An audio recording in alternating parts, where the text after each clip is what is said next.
Salam Rahayu dan salam budaya bagi saudaraku pecinta budaya Nusantara.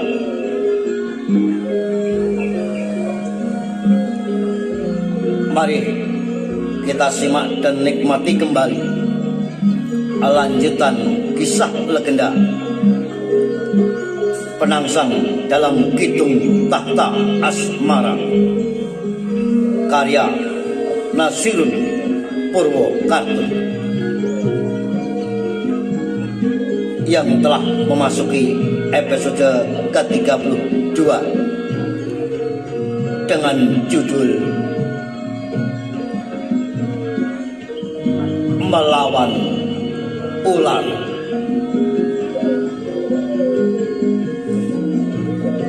Saudara, di kisah yang lalu diceritakan Mas Karepet atau lebih dikenal dengan sebutan Jaka Tingkir, putra Untang Ating Ki Ageng Pengging tersebut tengah melakukan tapa kungkum di petinggasan leluhurnya di bekas keraton Pengging.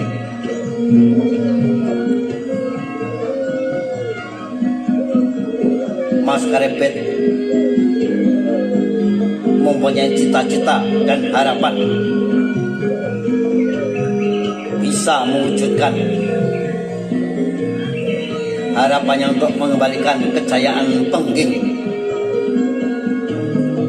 melalui pasca kematian Sultan Trenggono.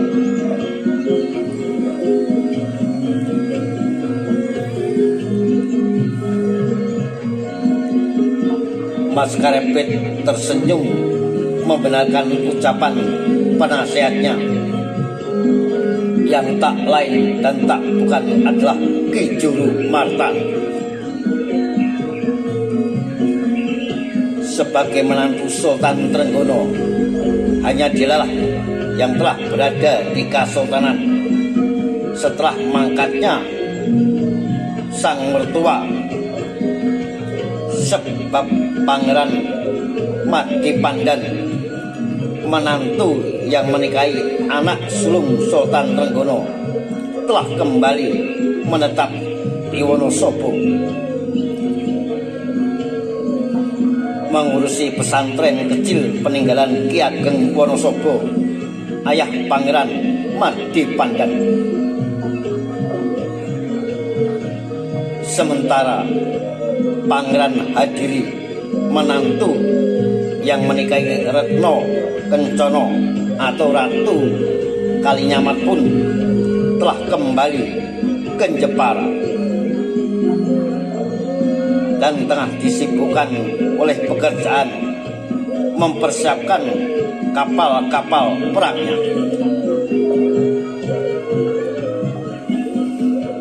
Sedangkan menantunya yang lain, yaitu Maulana Hasanuddin yang menikahi Ratu Ayu Sekar Kedaton, juga sudah kembali ke Banten.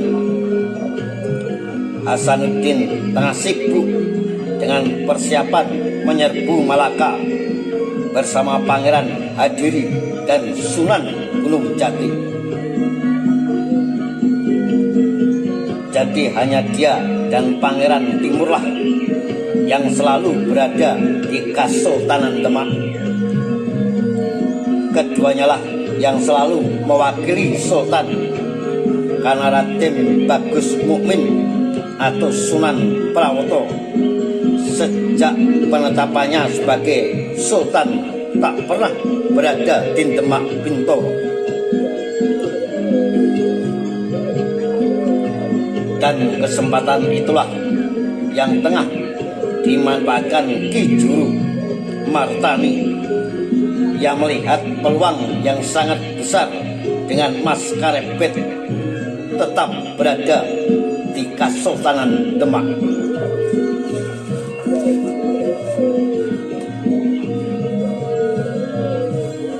Kanjeng Sultan, maka biarlah Pajang menjadi tanggung jawab kami saja. Kanjeng Sultan tetap berada di Kasultanan Demak. Ucap Ki Juru Martani, mantap. Sementara Mas Karepet atau Sultan Hadiwijaya bersedekap sambil menghela napasnya, berdiam diri menunggu penasihatnya menguraikan langkah selanjutnya. Dan Ki Juru Martani pun melanjutkan ucapannya. Kita berempat akan berbagi tugas, Kanjeng. Mas Karepet menatap tajam pandangannya kepada Ki Juru Martani. Lanjutnya Ki Juru Martani, Kanjeng memusatkan perhatian di Demak dan saya yang nanti mendampingi, sementara Kakang Pemanahan dan Adi Penjawi akan membantu Dimas Patih Mas Monco di Pajang. Demikian ucap Ki Juru Martani. Maksudnya, tanya Sultan Hadiwijaya. Lalu Ki Juru pun menerangkan dengan jelas bahwa ia telah berembuk dengan Pemanahan dan Penjawi tentang rencana tersebut selama Mas Karepet berada di Kasultanan Demak. Mereka akan menggantikan kedudukannya di Pajang, menjadi pengganti untuk menjalankan roda pemerintahan mendampingi Patih Pajang Raden Mas Monco. Dengan begitu Pajang tetap berjalan meskipun adipatinya tak berada di Kadipaten. Mas Karepet tersenyum mendengar usul Ki Juru Martani. Punten dalem sewu Kanjeng Sultan, kata Juru Martani sambil menyembah. Dan saya akan menjadi penghubung keduanya. Sesekali hamba akan berada di Demak untuk mendampingi Kanjeng Sultan, dan sesekali waktu di Pajang membersamai Kakang Pemanahan dan Adi Penjawi. Inilah rencana kami, Kanjeng Sultan, kata Ki Juru Martani. Adipati Pajang menghembuskan napasnya. Ketegasan merasuk ke dalam jiwa. Ia merasakan telah banyak mendapatkan dukungan penuh dari para sahabatnya, dan mereka telah benar-benar bekerja sama serta bersatu padu untuk sebuah rencana yang telah mereka susun bersama.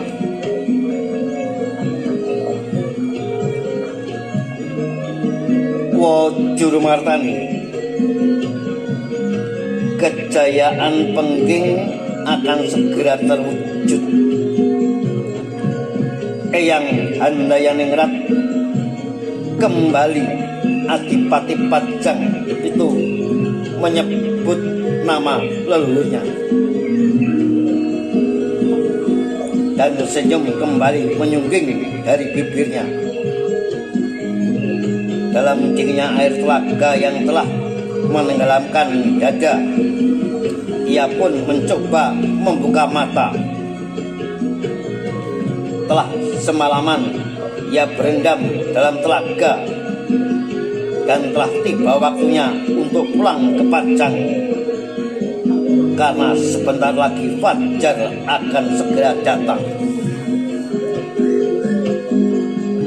Namun tepat ketika telah sempurna membuka mata, mendadak ia terbelalak. Bola matanya yang bulat sontak membelalak. Pandangnya terbuka dengan awas menyapu sekeliling. Ada sesuatu yang mencurigakan yang mendadak ditangkap oleh ketajaman indera dengarnya. Telinganya tengah menangkap suara yang sontak, harus membuatnya berjaga.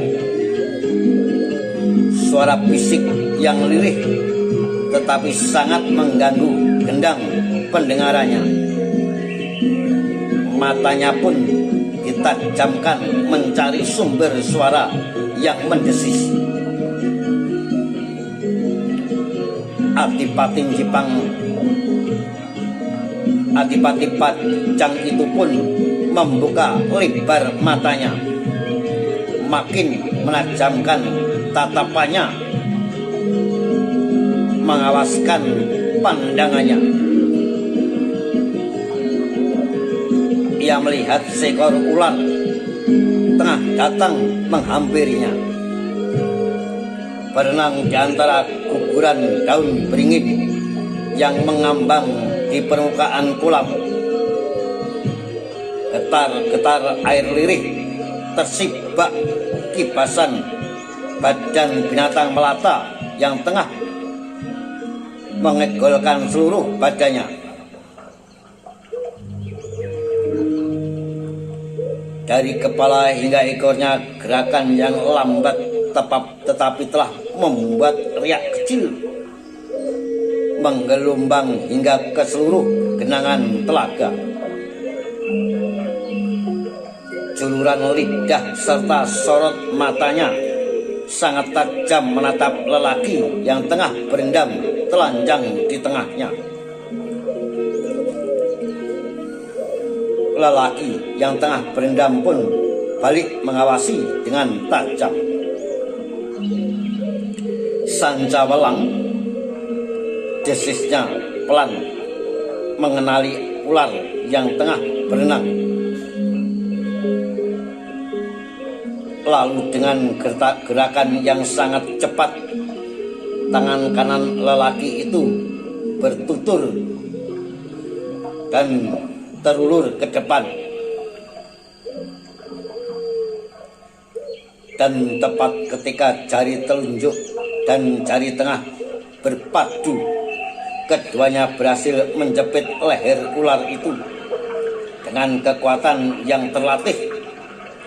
Leher ular panjang sebesar jempol tangannya itu pun langsung dipelintirnya.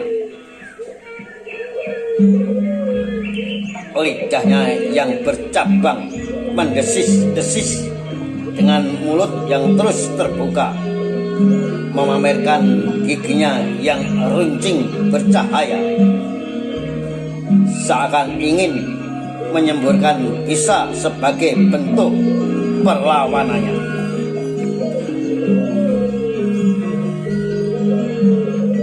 Ia pun kembali terkenang penuturan Ki Juru.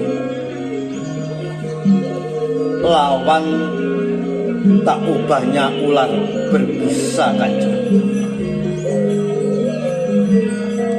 Dengan penuh kekuatan, jepitan pada kedua jarinya makin kencang dan keras menekan.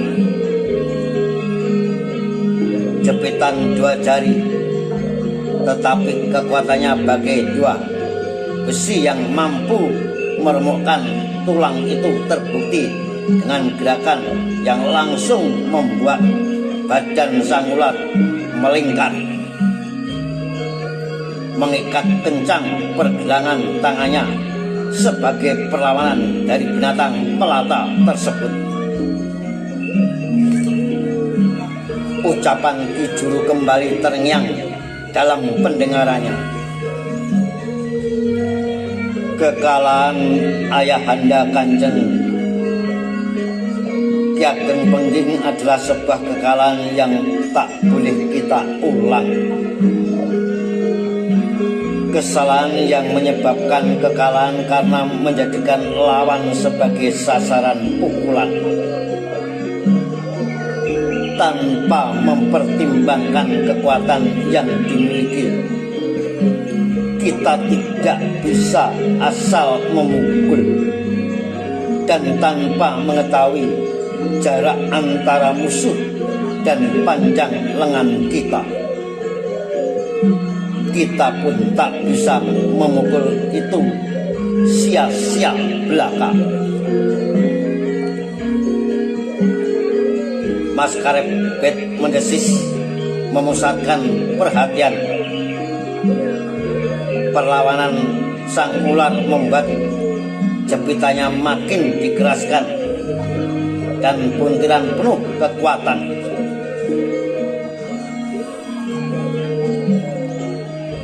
Kanjeng, maka agar kekalahan tak berulang, kita jangan mengulang kesalahan. Bagi kita sekiranya lawan itu terlalu kuat, jangan sekali-kali menandinginya dengan kekuatan. Namun lawan yang kuat harus ditundukkan menjadi kawan. Ucap Ki Juru Martan.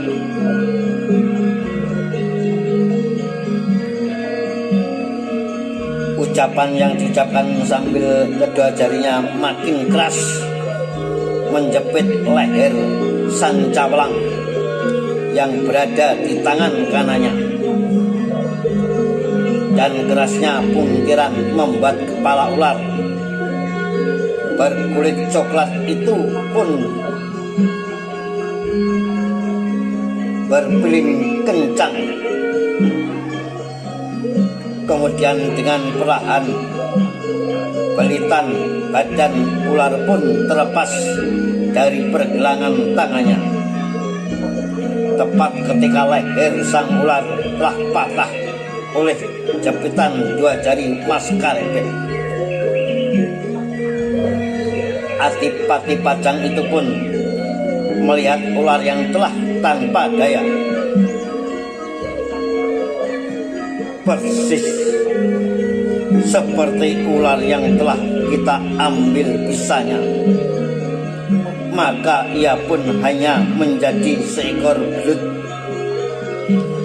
hanya bisa membuka mulut tapi tak dapat menyemburkan bisa. Ucap Adipati Pajang lirih. Adipati Pajang itu melihat dengan seksama ular yang telah mati oleh tangannya. Dengan cepat dilemparkannya jauh-jauh ke pinggiran umbul.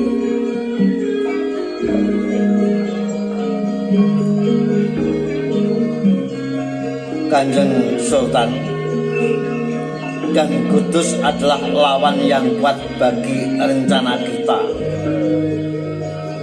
Kita tak mungkin melawannya dengan kekuatan,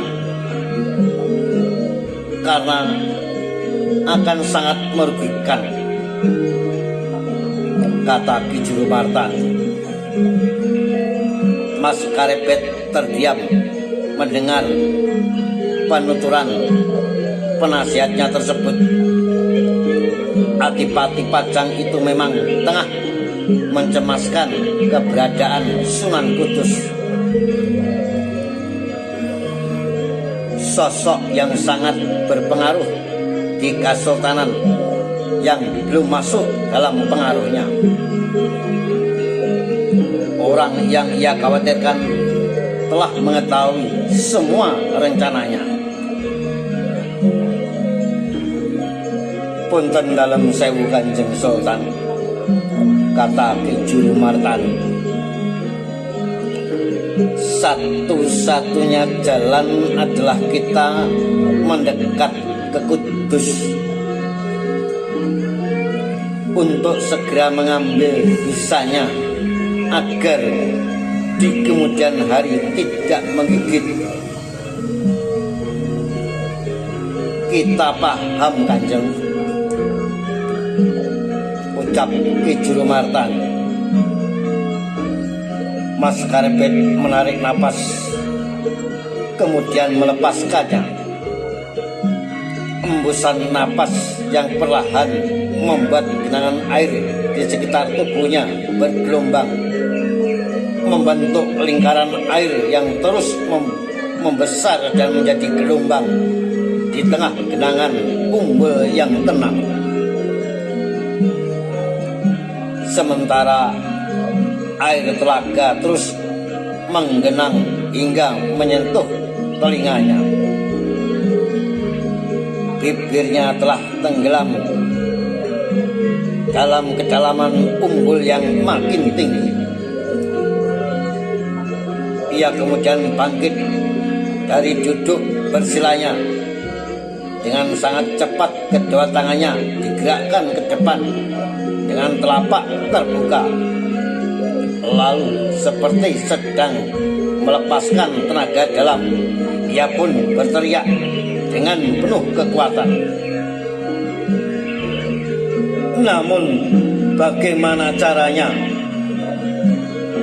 Wo Juru Martan. Air telaga yang tenang pun tiba-tiba terdorong kuat ke depan, menggelombang, mengombak, dan bergejolak bagai ombak lautan yang menerjang di pantai.